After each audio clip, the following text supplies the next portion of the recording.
LTV news కి స్వాగతం. నేను నాగశ్రీ. బులెటిన్ ముందుగా హెడ్లైన్. జమిలీ ఎన్నికలపై స్పందించిన ముఖ్యమంత్రి చంద్రబాబు. జమిలీ అమల్లోకి వచ్చిన ఎన్నికలు జరిగేది 2029లేనని వ్యాఖ్య.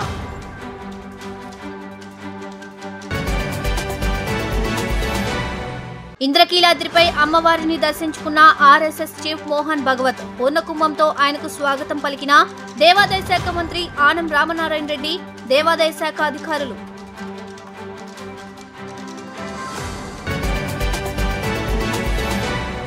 రాజధానిలో పలు రోడ్లను పరిశీలించిన మంత్రి నారాయణ. రాబోయే 30 ఏళ్లను దృష్టిలో పెట్టుకుని రోడ్ల నిర్మాణం చేపడుతున్నామని వెల్లడి.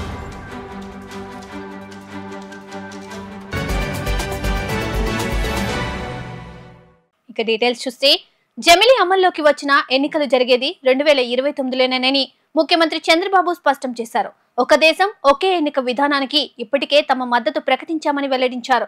జమిలీపై అవగాహన లేని వైఎస్ఆర్సీపీ పబ్బం గడుపుకోవడానికి ఏది పడితే అది మాట్లాడుతోందని ఆయన మండిపడ్డారు. ముఖ్యమంత్రి చంద్రబాబు మీడియాతో ముచ్చటించారు. ఈ సందర్భంగా ఆయన మాట్లాడుతూ, వైఎస్ఆర్సీపీ నేతల మాటలు ప్రజల్లో ఎప్పుడో విశ్వసనీయత కోల్పోయారన్న ఆయన, వాళ్ళు చేసే డ్రామాలు చూసి ప్రజలు నవ్వుకుంటున్నారన్నారు. రాష్ట్రంలో సుస్థిర ప్రభుత్వం కొనసాగుతూ ఉందని తెలిపారు. స్వర్ణాంధ్ర విజన్ 2047 డాక్యుమెంట్ ను మరింతగా ప్రజల్లోకి తీసుకువెళ్లాలని సీఎం అన్నారు. విశ్వవిద్యాలయాలు, కళాశాలలు, పాఠశాలలతో పాటు ప్రతి చోట దీనిపై చర్చ జరగాలని, విజన్ 2020 సాకారమైన తీరు నేటి తరం తెలుసుకోవాలని అన్నారు. 1996 నాటి ఆంధ్రప్రదేశ్ పరిస్థితులు, 2020 నాటి పరిస్థితులు బేరీజు వేస్తే విప్లవాత్మక మార్పులు అందరి కళ్లకు కనిపిస్తాయన్న చంద్రబాబు, 2047లోనూ ఇదే పునరావృతం అవుతుందని అభిప్రాయపడ్డారు. స్వర్ణాంధ్ర విజన్ 2047 డాక్యుమెంట్ ఒకరోజు పెట్టి వదిలేసే కార్యక్రమం కాదన్న ఆయన, భవిష్యత్తు తరాల బాగు కోసం చేసే ఈ ప్రయత్నంలో అందరి భాగస్వామ్యం కావాలని పిలుపునిచ్చారు. రేపటి తరం భవిష్యత్తు కోసమే ఈ విజన్ 2047 అని స్పష్టం చేశారు. ఇంద్రకీలాద్రిపై కొలువు తీరిన శ్రీ దుర్గాదేవిగా దర్శనమిస్తున్న అమ్మను దర్శించుకునేందుకు ఆర్ఎస్ఎస్ చీఫ్ మోహన్ భగవత్ రావడం జరిగిందని రాష్ట్ర దేవాదాయ శాఖ మంత్రి ఆనం రామనారాయణ రెడ్డి తెలిపారు. వారికి రాష్ట్ర ప్రభుత్వ సాంప్రదాయాలతో ఆహ్వానం పలికి అమ్మవారి దర్శనం అందించడం జరిగిందని చెప్పారు. అమ్మవారి దర్శనానికి ఆయన తన సన్నిహితులతో రావడం జరిగిందని పేర్కొన్నారు. ఇంద్రకీలాద్రిపై కొలువు తీరిన శ్రీ దుర్గమ్మను దర్శించుకోవడానికి వచ్చిన ఆర్ఎస్ఎస్ చీఫ్ మోహన్ మధుకర్ భగవత్ కు రాష్ట్ర దేవాదాయ శాఖ మంత్రి ఆనం రామనారాయణ రెడ్డి, దేవాదాయ శాఖ కమిషనర్ సత్యనారాయణ, శ్రీ దుర్గా మల్లేశ్వర స్వామి దేవస్థానం ఈవో రామారావు, ఆలయ ప్రధాన అర్చకులు మోహన్ భగవత్ కు ఆలయ సంప్రదాయాలు, మేళ తాళాలతో ఘన స్వాగతం పలికారు. అమ్మవారి ఆలయంలో దుర్గామాతకు మోహన్ భగవత్ ప్రత్యేక పూజలు నిర్వహించారు. అమ్మవారి దర్శనానంతరం ఆయనకు పండితులు వేద ఆశీర్వచనాలు అందించిన అనంతరం అమ్మవారి చిత్రపటం, లడ్డూ ప్రసాదంతో పాటు శేష వస్త్రాన్ని ఆర్ఎస్ఎస్ చీఫ్ మోహన్ భగవత్ కు అందించారు. ఆర్ఎస్ఎస్ చీఫ్ మోహన్ భగవత్ సన్నిహితులతో కలిసి అమ్మవారి దర్శనానికి రావడం ఎంతో ఆనందంగా ఉందని మంత్రి ఆనం రామనారాయణ రెడ్డి చెప్పారు. రాజధాని అమరావతిని జాతీయ రహదారులతో అనుసంధానం చేసేలా రోడ్లను రూపకల్పన చేస్తున్నట్లు మంత్రి నారాయణ చెప్పారు. రాబోయే 30 ఏళ్లను దృష్టిలో పెట్టుకుని సీడ్ క్యాపిటల్ నుండి నేరుగా హైవేలకు వచ్చేలా రోడ్లను డిజైన్ చేస్తున్నామన్నారు. ప్రజలెవరికీ ఇబ్బంది కలగకుండా రోడ్ల నిర్మాణం చేస్తామన్నారు. రోడ్ల డిజైన్ లో భాగంగా ఇల్లు నష్టపోతున్న వారు ప్రభుత్వానికి సహకరించాలని కోరారు. రాజధానిలోని పలు రోడ్ల నిర్మాణాలకు సంబంధించిన మార్గాలను క్షేత్రస్థాయిలో పరిశీలించారాయన. సుమారు 4 గంటల పాటు పలు గ్రామాల్లో సుడిగాలి పర్యటన చేశారు. సీడ్ క్యాపిటల్లో ఇప్పటికే డిజైన్లు రూపొందించిన E11, E13 రోడ్లను పొడిగించి 16వ నెంబర్ జాతీయ రహదారికి అనుసంధానం చేయాలని ప్రభుత్వం నిర్ణయించింది. దీనికి సంబంధించిన డిజైన్ల రూపకల్పనను లీ అసోసియేట్స్ సంస్థకు అప్పగించారు. ఈ సంస్థ ఇచ్చిన డిజైన్లతో క్షేత్రస్థాయి పరిస్థితిని పరిశీలించేందుకు మంగళగిరి, నవులూరు, ఎర్రబాలెం గ్రామాల్లో పర్యటించి రోడ్లు వెళ్లే మార్గాలను పరిశీలించారు. వీటితో పాటు రాజధాని మీదుగా వెళ్తున్న విజయవాడ వెస్ట్ బైపాస్ పనులను కూడా మంత్రి పరిశీలించి జాతీయ రహదారుల ప్రాధికార సంస్థ అధికారులకు పలు సూచనలు చేశారు. ఈ సందర్భంగా మంత్రి నారాయణ మాట్లాడుతూ, అమరావతి క్యాపిటల్ సిటీ నుండి చెన్నై, కోల్కతా 16వ నెంబర్ జాతీయ రహదారికి అనుసంధానం చేసేందుకు E11, E13 రోడ్లను పొడిగిస్తున్నారు. రాబోయే 30 ఏళ్లను దృష్టిలో పెట్టుకుని రాజధానిలో రోడ్ల నిర్మాణం చేస్తున్నాం. దానికి తగినట్లుగా సీడ్ క్యాపిటల్ నుండి E11, E13 రోడ్లను జాతీయ రహదారికి కలిపేలా డిజైన్లు సిద్ధం చేస్తున్నాం. రాజధాని కోసం 58 రోజుల్లో 34,000 ఎకరాల భూమి రైతులు స్వచ్ఛందంగా ఇచ్చారు. గత ప్రభుత్వం రాజధాని లేకుండా 3 ముక్కలాట ఆడింది. కూటమి అధికారంలోకి వచ్చిన తర్వాత అమరావతి నిర్మాణానికి ఉన్న ఇబ్బందులను తొలగించుకుంటూ వచ్చాం. ఇప్పటికే 22,000 కోట్ల విలువైన టెండర్లకు అథారిటీ ఆమోదం తెలిపిందన్నారు మంత్రి నారాయణ. మరో 20,000 కోట్లకు వచ్చే సోమవారం జరిగే CRDA అథారిటీ సమావేశంలో ఆమోదం తీసుకుంటామన్నారు. గత ప్రభుత్వం 3 ముక్కలు ఆటాడి రాజధాని ఎక్కడ లేకుండా చేసింది. ఏ రాష్ట్రానికైనా ఒక రాజధాని అంటూ ఉండాలి. మళ్ళీ ఎలక్షన్స్ ముందు మా ముఖ్యమంత్రి గారు చాలా క్లియర్గా ప్రభుత్వం రాగానే రాజధాని అమరావతిలో కడతానని చెప్పడం. అయితే ఈ 6 నెలల్లో దానికి అనేకమైన హర్డల్స్ ఉన్నాయి. వాళ్ళు ఏదైతే జీవోలన్నీ క్యాన్సిల్ చేసి రకరకాలుగా చేస్తుంటే వాటిలన్నిటి కూడా మళ్ళీ ఆ యొక్క జీవోలు మళ్ళీ అన్నింటినీ కూడా యాక్చువల్గా మళ్ళీ తీసుకురావడానికి మళ్ళీ అథారిటీ మీటింగ్లో డిస్కస్ చేసి క్యాబినెట్లో డిస్కస్ చేసి కొన్ని అసెంబ్లీలో మొన్న పెట్టి అసెంబ్లీ యొక్క అప్రూవల్ కూడా తీసుకొని ఆ హర్డల్ పూర్తయింది. దానికి సంబంధించి ఈ రోడ్లు కావచ్చు, బిల్డింగ్ కావచ్చు, టెండర్లు యాక్చువల్గా దాదాపు 22,000 కోట్లకి యాక్చువల్గా ఈరోజు అథారిటీ అప్రూవల్ ఇచ్చింది. మళ్ళీ రేపు సోమవారం మళ్ళీ అథారిటీ ఉంది. ఆ అథారిటీలో మరొక సుమారుగా 20,000 కోట్లకి యాక్చువల్గా టెండర్లకు అప్రూవ్ తీసుకొని ఈ నెలాఖరు లోపల అన్ని టెండర్లు యాక్చువల్గా పిలవటం జరుగుతుంది. అయితే ఈ నేపథ్యంలో ఇంత అమరావతి క్యాపిటల్ సిటీ 217 చదరపు కిలోమీటర్లు. ఇందులో ఈస్ట్ నుంచి వెస్ట్ దాకా, ఈస్ట్ టు వెస్ట్ మనకు 16 ఈస్ట్ నుంచి వెస్ట్ దాకా తీసుకుంటే రోడ్లు ఒక 16 రోడ్లు ఉంటాయి. నార్త్ టు సౌత్ వచ్చి 18 రోడ్లు ఉంటాయి. ఈ యొక్క రోడ్లని నేషనల్ హైవే కలపాలి. ఎందుకంటే ఇది ఒక క్యాపిటల్ సిటీ అయినప్పుడు ఏదైనా ఒక క్యాపిటల్ సిటీ నిర్మించేటప్పుడు ఒక 30 సంవత్సరాలు దృష్టిలో పెట్టుకొని చేస్తారు. 30 సంవత్సరాలు దృష్టిలో పెట్టుకొని ఇక్కడ వచ్చే జనాభా ప్రకారం ఈ రోడ్లన్నింటినీ నేషనల్ హైవే కలపాలి. E1, E2, E3, E4 అట్లా E16 ఉన్నాయి. మొత్తం E16 దాకా రోడ్లు ఉన్నాయి. ఈ రోడ్లన్నింటినీ నేషనల్ హైవే కలపాలి. అన్నీ కాకపోయినా వీటిలో 4-5 రోడ్లు కలపాలి.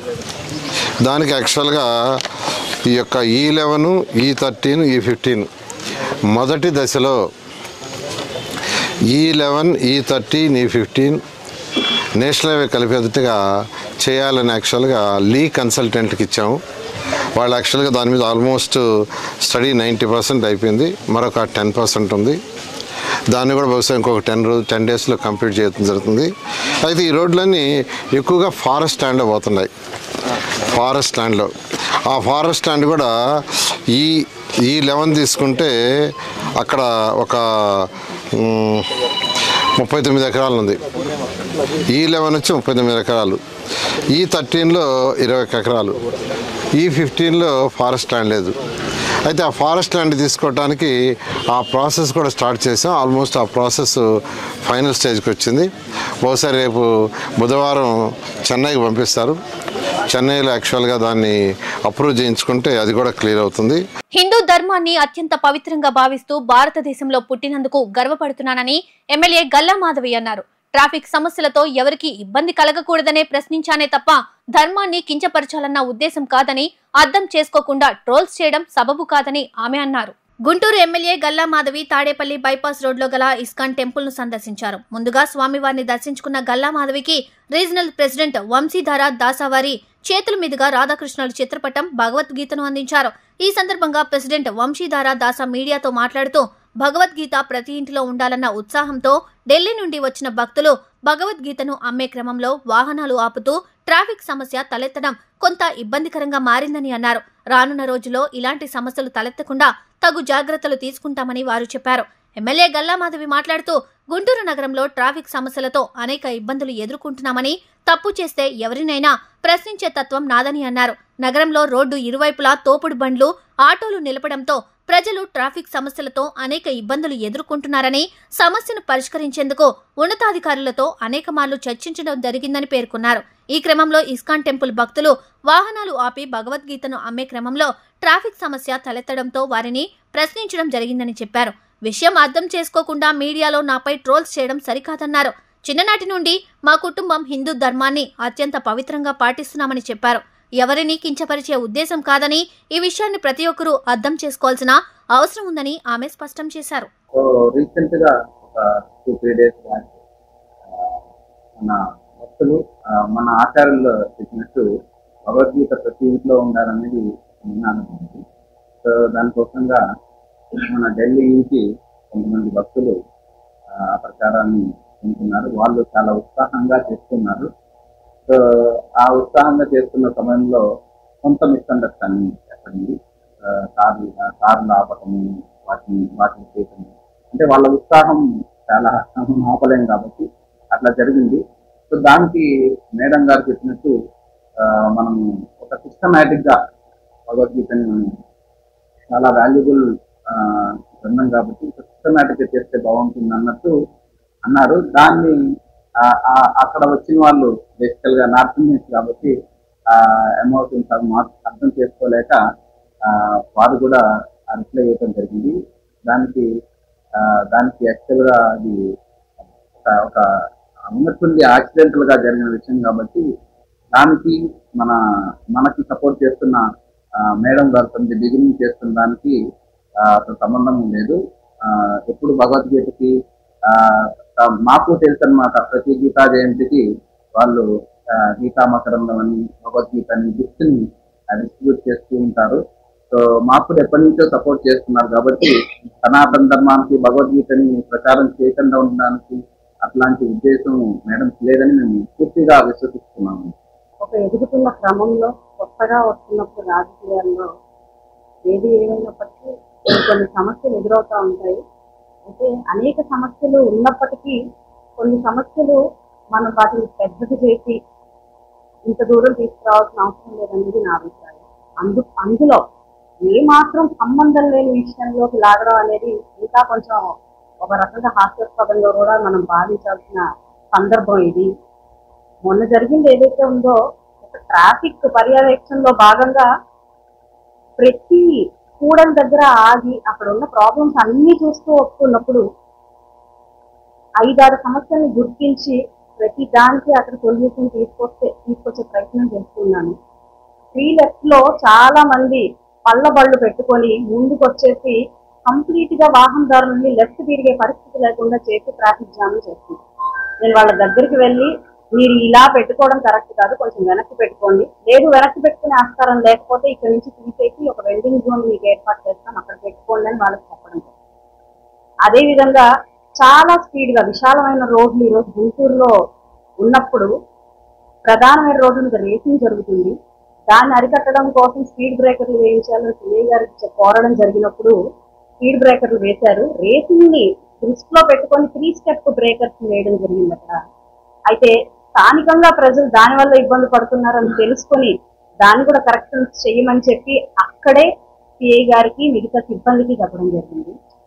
అట్ ద సేమ్ టైం ఒక హాస్పిటల్ దగ్గర టర్నింగ్స్ ని కంప్లీట్ గా బ్లాక్ చేస్తూ ఆటో స్టాండ్ వాళ్ళు ఇల్లీగల్ గా దందా నడుపుతున్నప్పుడు ఒక్కొక్క ఆటోకి 20 రూపాయలు చొప్పున 150, 200 ఆటోల్ని ఉచితార్థంగా ఒక కార్పొరేషన్ పర్మిషన్ లేకుండా, ఏ విధి విధానం లేకుండా అక్కడ తీవ్రమైన ట్రాఫిక్ అసౌకర్యానికి గురి చేస్తూ వాళ్ళు అక్కడ దందా నడుపుతుంటే అక్కడ ఆగి వాళ్ళని క్లాస్ పీకి వాళ్ళు అక్కడి నుంచి మరుసటి రోజు రేపటి నుంచి అక్కడ వాళ్ళు ఉండకూడదు అని చెప్పి వాళ్ళకి అదే విధంగా సిబ్బందికి చెప్పడం జరిగింది. మంగళగిరి బైపాస్ రోడ్డు బాపూజీ విద్యాలయం ప్రాంగణంలో ఈ నెల 16వ తేదీ నుండి జనవరి 13వ తేదీ వరకు నెల రోజుల పాటు ధనుర్మాస వ్రత మహోత్సవాలు నిర్వహించనున్నట్లు YTR trust chairman Errakula Tulasiram Yadav తెలిపారు. మంగళగిరి లక్ష్మీ నరసింహస్వామి వారి దివ్య ఆశీస్సులతో అమ్మవారి రాజధాని అభివృద్ధి చెందాలని సంకల్పంతో ధనుర్మాస వ్రత మహోత్సవ పూజా కార్యక్రమాలు నిర్వహిస్తున్నట్లు తెలిపారు. బాపూజీ విద్యాలయం ఆవరణలో జరిగిన విలేకరుల సమావేశంలో లైలా గ్రూప్స్ చైర్మన్ గోకరాజు గంగరాజుతో కలిసి వివరాలు వెల్లడించారు. ఈ సందర్భంగా తులసీరామ్ యాదవ్ మాట్లాడుతూ ఆధ్యాత్మిక సాంస్కృతిక కార్యక్రమాలు, కోలాటం, గీతాలాపన నిర్వహిస్తున్నట్లు తెలిపారు. ఆయా కార్యక్రమాలకు త్రిదండి చిన్నజీయర్ స్వామి పర్యవేక్షణలో జరుగుతాయని, ఈ నెల 16వ తేదీ సాయంత్రం 4 గంటలకు పూజా మహోత్సవ కార్యక్రమాలు ప్రారంభమవుతాయని అన్నారు. చిన్నజీయర్ స్వామి చేతుల మీదుగా తీర్థ ప్రసాదాలు అందజేస్తారని, భక్తులు ఈ అవకాశాన్ని సద్వినియోగం చేసుకోవాలన్నారు. లైలా గ్రూప్స్ చైర్మన్ గోకరాజు గంగరాజు మాట్లాడుతూ నూతనంగా ఆవిర్భవించిన అమరావతి రాజధానిలో ధనుర్మాస మహోత్సవంలో నిర్వహించడం సంతోషించదగ్గ విషయమన్నారు. సీఎం చంద్రబాబు, ఉప ముఖ్యమంత్రి పవన్ కళ్యాణ్, మంత్రి నారా లోకేష్లు తదితర రాజకీయ ప్రముఖులు పాల్గొంటారని గంగరాజు తెలిపారు. ఈ నెల రోజుల పాటు జరిగే మహోత్సవంలో ప్రతిరోజు 15,000 మంది భక్తులకు అన్న సంతర్పణ, తీర్థ ప్రసాదాలు అందజేయడం జరుగుతుందన్నారు. విలేకరుల సమావేశంలో క్రేన్ సంస్థ chairman Granthi Kantharao, GR education trust secretary Sadimela Shri Kurmanathaswamy, Seethanagaram GR Ashram ప్రతినిధుల పురాణం వెంకటార్యులు, మధుసూదనాచార్యులు, సదిమేల రఘునాథ్, రిటైర్డ్ డీఐజీ వెంకటస్వామి, ధ్యాన మండలి ప్రతినిధులు, ఆకురాతి శంకర్రావు, లక్ష్మి, వికాస మండలి సభ్యులు పాల్గొన్నారు. శ్రీమద్ పరమహంస పరివ్రాజకాచార్యులు శ్రీ శ్రీ శ్రీ త్రిదండి చిన్న శ్రీమన్నారాయణ రామానుజ చిన్నజీయర్ స్వామి వారి యొక్క పరిపూర్ణ మంగళాశాసనాలతో ఈ సంవత్సరం ధనుర్మాస వ్రతాన్ని మన మంగళగిరి పానకాల నరసింహస్వామి యొక్క క్షేత్ర ఛాయలో బాపూజీ విద్యాలయంలో జరుపుకునే ఒక గొప్ప సౌభాగ్యాన్ని మనం పొందాం. ఈ సంవత్సరం విశేషం ఏంటంటే, ఏ అమ్మవారి ఆచరించిన వ్రతాన్ని మనం ఇక్కడ ఆచరిస్తున్నామో ఆ అమ్మవారి దగ్గరికి వెళ్ళి స్వామి 16వ తారీఖున ఉదయాన్నే, అంటే మదురై దగ్గర, తమిళనాడు మదురై పట్టణంలో ఉన్నటువంటి శ్రీవిల్లిపుత్తూర్ గోదా అమ్మవారు పుట్టినటువంటి అవతరించినటువంటి స్థానం. మంగళగిరి ప్రాంతానికి స్వామి వేంచేస్తున్నారు తీసుకుని వచ్చి. ఇంతకుముందు మునుపెప్పుడు ఇలా జరగలే. మన ఆంధ్ర రాష్ట్రం సకల సంపదలతోటి ఆనందంగా ఉండడం కోసము అన్నట్టుగా అమ్మ అనుగ్రహించి పంపిస్తుంది. ఈ ధనుర్మాస వ్రతాన్ని మొదటి రోజు పాశురాన్ని ఉదయాన్నే అక్కడ ఆరంభం చేసి ఆ వైభవాన్ని సాయంకాలానికి మన దగ్గరికి ఇక్కడ తీసుకుని వచ్చి మనందరికీ కూడా అందింపచేస్తున్నారు మన ఆచార్యులు శ్రీ శ్రీ త్రిదండి చిన్న శ్రీమన్నారాయణ రామానుజీయర్ స్వామి వారు. మనకి సంవత్సరంలో ఈ మార్గశీర్ష మాసం చాలా గొప్పనైనటువంటి మాసంగా సాక్షాత్తు శ్రీకృష్ణ పరమాత్మనే భగవద్గీతలో తాను చెప్పాడు. మాసానాం మార్గశీర్షోహం అంటే భగవంతుని యొక్క స్వరూపమే ఈ మాసం అంతా కూడా. కాబట్టి మన స్వామివారు కృష్ణ దీక్షా సహితంగా ధనుర్మాస వ్రతాన్ని ఆచరింపచేస్తున్నారు. దీంట్లో ఎవరు పాల్గొనాలి, నేను రావచ్చా, ఏమి అర్హతలు అనుకుంటున్నారేమో.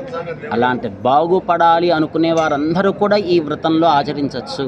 చిన్నలు, పెద్దలు, స్త్రీలు, పురుషులు, ఇక్కడవాడు అక్కడవాడు, వయ్యత్తు వాడివీరుగాళ్ళు, ఈ భూమి మీద ఉండేటటువంటి అందరూ కూడా మానవాళి తరించాలి అనుకునేవారు, బాగుపడాలి, నేను నా ప్రాంతమంతా బాగుండాలని కోరుకునే వారంతా కూడా ఈ వ్రతంలో చక్కగా పాల్గొని తరించవచ్చు. శ్రీ శ్రీ త్రిదండి శ్రీమన్నారాయణ రామానుజీయర్ స్వామివారి పర్యవేక్షణలో గాంధీ హై స్కూల్ ఈ ప్రాంగణంలో ధనుర్మాస దీక్ష చేపడుతున్నారు. ఒక నెల రోజులు, ఈ నెల 16 నుంచి జనవరి 13 వరకు ఈ కార్యక్రమం ఇక్కడ జరుగుతుంది. ఇది చాలా ప్రసిద్ధమైన మాసం. స్వామివారు కరుణించి ఈ కార్యక్రమం ఇక్కడ చేయటానికి వారు అంగీకరించారు. ఇంకేదంటే వారికి అనేక మంది కోరుతారు. చాలా రోజులు బట్టి ఈ యదుకుల ట్రస్ట్ వారు స్వామివారిని చాలాసార్లు కలిసి వారు అడిగారు, ఈ ప్రాంతంలో చేస్తే బాగుంటుంది, కొత్త రాజధాని వచ్చింది, ఈ రాజధానిలో చేస్తే ఇక్కడ ప్రజలంతా సుభిక్షంగా ఉండటానికి అవకాశం ఉంటుంది. మరి ఎంచేతంటే చిన్నజీయర్ స్వామి వారు చంద్రబాబు నాయుడు గారు ఎప్పుడైతే అమరావతి ఇక్కడ క్యాపిటల్ పెడదామని అనుకున్నారో అప్పుడు స్వామివారిని కోరారు. ఆ ప్రాంతంలో విష్ణు సహస్రనామం చేయమని చంద్రబాబు నాయుడు కోరారు. అప్పుడు 1,00,000 మందికి పైగా భక్తులతో ఆ కార్యక్రమం స్వామివారు నిర్వహించారు. దానికి చంద్రబాబు నాయుడు గారు కూడా వచ్చి చాలా సంతోషించారు. కానీ అనేక కారణాల వల్ల ఈ కార్యక్రమం బాగా సరైన టైంకి జరగలేదు. స్వామివారి ఆశీస్సులతో తప్పకుండా ఈ కార్యక్రమం జయప్రదం జరుగుతుంది కూడా. ఇక రాబోయే రోజుల్లో అతి వేగంగా ఈ రాష్ట్రం అభివృద్ధి చెందడానికి అవకాశం ఉంటుంది. ఈ కార్యక్రమంలో పాల్గొనడానికి లోకేష్ గారు తదితర మంత్రివర్యులు అందరూ కూడా దీంట్లో పాల్గొంటారని చెప్తున్నారు. చాలా ఉత్సాహంగా ఉన్నారు. ఎంచేదంటే స్వామివారు ఈ ప్రాంతంలో ఇటువంటి కార్యక్రమం చేస్తే చుట్టుపక్కల ఉన్న గ్రామస్తులందరికీ కూడా ఒక గొప్ప అవకాశం. స్వామివారు ప్రతిరోజు వచ్చిన వేలాది మంది భక్తులకి వారి చేతుల మీదుగా వారు తీర్థం వారు సమర్పిస్తారు. ఉమ్మడి ఉభయ గోదావరి జిల్లాలో ఉపాధ్యాయ ఎమ్మెల్సీ ఉప ఎన్నికల్లో స్వతంత్ర అభ్యర్థిగా విజయం సాధించిన బొర్రా గోపిమూర్తి ప్రమాణ స్వీకారం చేశారు. ఈ మేరకు వెలగపూడిలోని రాష్ట్ర అసెంబ్లీ భవన ప్రాంగణంలో జరిగిన కార్యక్రమంలో శాసన మండలి చైర్మన్ కొయ్యే మోషేనురాజు ఆయనతో ప్రమాణం చేయించారు.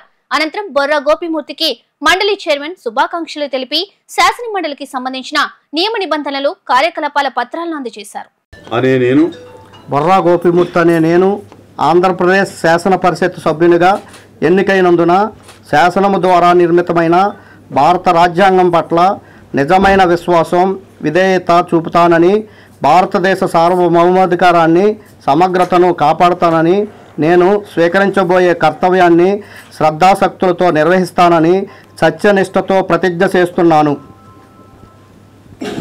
అని నేను వర్రా గోపీమూర్తి అనే నేను పరిషత్ నియమాలకు కట్టుబడి ఉంటానని, వాటిని అనుసరిస్తానని, పరిషత్ మర్యాదలను పాటిస్తానని, సంప్రదాయాలను గౌరవిస్తానని సత్యనిష్టతో ప్రతిజ్ఞ చేస్తున్నాను.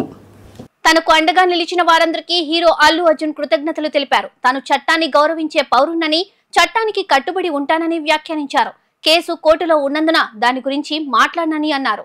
జైలు నుండి విడుదలైన తరువాత జూబ్లీహిల్స్ లోని నివాసానికి చేరుకున్న అల్లు అర్జున్ మీడియాతో మాట్లాడుతూ బాధిత కుటుంబానికి మరోసారి సానుభూతి తెలుపుతున్నానన్నారు. తాను సినిమా చూసేందుకు వెళ్లినప్పుడు అనుకోకుండా ఘటన జరిగిందని మరోసారి స్పష్టం చేశారు. ఈ ఘటన ఉద్దేశపూర్వకంగా జరిగింది కాదని అన్నారు. 20 ఏళ్లుగా థియేటర్కు వెళ్లి సినిమా చూస్తున్నానని, తన సినిమాలే కాకుండా మామయ్య సినిమాలు కూడా చూశానని తెలిపారు. బాధిత కుటుంబానికి జరిగిన నష్టం పూడ్చలేనిదని అల్లు అర్జున్ వారికి అండగా ఉంటామని మరోసారి హామీ ఇచ్చారు. నేను ఒకటే చెప్తానండి, once again we are extremely sorry for the family and I will personally be there to support them in whatever way possible. It's purely accidental. నేను సినిమా థియేటర్ లోపల cinema inside cinema theatre watching a film with my family and an accident happened outside, which I was inside the theater watching a movie with my family and the accident happened outside. It's purely of no direct connection to me. It's purely accidental, purely unintentional, and my love and sympathies are genuinely there with the family, and I'll be there I'll be there to support them in whatever way possible. And I've been coming to the same theater for the last I've been coming to the same theater for the last 20 years, and I've been to the same place more than 30 times, and never any accident like this happened. It is purely unfortunate accident, and we're extremely sorry for the accident that has happened, which is totally out of our control. Did you follow the same procedure every time that you have informed the police? Because I don't want to get into all the details. This is what it is, because as the case is on, I should not speak anything that will tamper the case. So I'd like to reserve my comments. Yes, of course, family kalustanki wait chestunam. Yes, ante. Thank you. Andarki thank you andi. Marosari thank you for the media love and support. Thank you andi. Thank you so much. Gannavaram మండలం కేసరపల్లి శ్రీ భువనేశ్వరి పీఠాన్ని మాజీ ఉపరాష్ట్రపతి వెంకయ్య నాయుడు సందర్శించారు. ఉపరాష్ట్రపతికి BJP Kisan Morcha రాష్ట్ర అధ్యక్షులు చిగురుపాటి కుమారస్వామి, పలువురు నాయకులు స్వాగతం పలికారు. పీఠాధిపతి శ్రీ శ్రీ శ్రీ కమలానంద భారతీ స్వామిని మర్యాదపూర్వకంగా కలిశారు. పీఠంలో ప్రత్యేక పూజలు నిర్వహించారు. వసతుల ఏర్పాటుకు ముప్పవరపు ఫౌండేషన్ తరఫున 5 లక్షలు విరాళమంద చేశారు. ధార్మిక భావాన్ని తప్పి మనం కేవలం ఈ భోగ లాలస్యము, ఐహికమైన సుఖాలు ఏతున్నాయో ఈ సుఖాలను ఎక్కువగా అలవాటు పడిపోయిన సమాజం ముందుకు వెళుతున్న ఈ తరుణంలో ఇలాంటి పీఠాలు, ఇలాంటి ఆధ్యాత్మిక కేంద్రాలు చాలా అవసరం అని చెప్పి నేను భావిస్తున్నాను. ప్రజలకు చక్కని మార్గదర్శనం చేసి మన పురాణ ఇతిహాసాలు, రామాయణము, భారతము, మన మంచి ఆధ్యాత్మికమైన మనకి మార్గదర్శనం చేసేట వాటిలో నుంచి, అలాగే వేదాల్లో నుంచి మనకి మంచి విషయాలు చెప్పి మార్గదర్శనం చేసేటి ఆధ్యాత్మిక పీఠాల యొక్క అవసరం చాలా ఉందని నేను భావిస్తున్నాను. అసలు ప్రతి మండలంలో, ఇంకా ఒక మాట చెప్పాలంటే ప్రతి 3-4 గ్రామాలకు కూడా ఒక ఆధ్యాత్మిక కేంద్రం ఏర్పాటు కావాల్సి ఉంది. తమ సొంతాన్ని వదిలి ధర్మం కోసం, సమాజం కోసం, ప్రజల శ్రేయస్సు కోసం జీవితం అంకితం చేసేట మహానుభావులను మనం గౌరవించి, సత్కరించి వారి మార్గదర్శనంలో ముందుకు వెళ్లాల్సిన అవసరం ఎంతో ఉందని నేను భావిస్తున్నాను. వార్తలు ముగించే ముందు హెడ్లైన్స్ మరోసారి. జమిలీ ఎన్నికలపై స్పందించిన ముఖ్యమంత్రి చంద్రబాబు. జమిలీ అమల్లోకి వచ్చిన ఎన్నికలు జరిగేది 2029లేనని వ్యాఖ్య.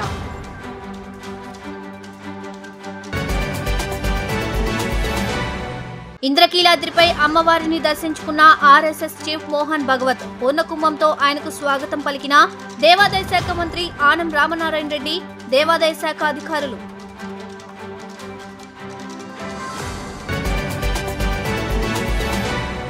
రాజధానిలో పలు రోడ్లను పరిశీలించిన మంత్రి నారాయణ. రాబోయే 30 ఏళ్లను దృష్టిలో పెట్టుకుని రోడ్ల నిర్మాణం చేపడుతున్నామని వెల్లడి.